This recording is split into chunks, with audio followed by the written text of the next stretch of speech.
Sanju techie വാർത്തറിഞ്ഞിട്ടുണ്ടാവൂലേ? Sanju ടെക്കിയുടെ ഒരു രീതിയിൽ എടുക്കാൻ നോക്കിയ വലിയ ബുദ്ധിമുട്ടാട്ടോ. നല്ല എനർജി വേണം. ഉച്ച സമയത്ത് എനർജി കളയാൻ എനിക്ക് വയ്യ. സഞ്ജു ടെക്കിക്ക് എന്താ കിട്ടിയ പണി നിങ്ങൾക്ക് അറിയണ്ടാവും. ആജീവനാന്ത ലൈസൻസ് വിലക്കി. അതുപോലെ തന്നെ പാവം പയ്യൻ കൃഷ്ണൻ നായരനോ അങ്ങനെ എന്തൊരു ചങ്ങായി അല്ലേ, അയാളുടെ 1 വർഷത്തേക്ക് അയാളുടെ ലൈസൻസ് സസ്പെൻഡ് ചെയ്തു. 15 ദിവസം ആലപ്പുഴ മെഡിക്കൽ കോളേജിൽ അവിടെ സേവനം അനുഷ്ഠിക്കണം.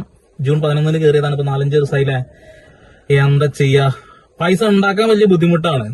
ഉണ്ടാക്കിയ പൈസ എലിന്റെ ഇടയിൽ കുത്തിയ എന്താ അവസ്ഥ? അതാണ് അവസ്ഥ. കുറെ കഴിഞ്ഞപ്പോ ഞാൻ തുടക്കത്തിൽ കാണിക്കാൻ ശ്രമിച്ചില്ലേ, ഒന്ന് കാട്ടിക്കൂട്ടുന്നത്. ഇതൊക്കെ കാണാൻ ലൈഫ് സ്റ്റൈൽ വ്ളോഗാണെന്നൊക്കെ പറഞ്ഞിട്ട് ഇതൊക്കെ കാണാൻ ആൾക്കാർ ഒരുപാടുണ്ട് എന്നുള്ളതാണ്.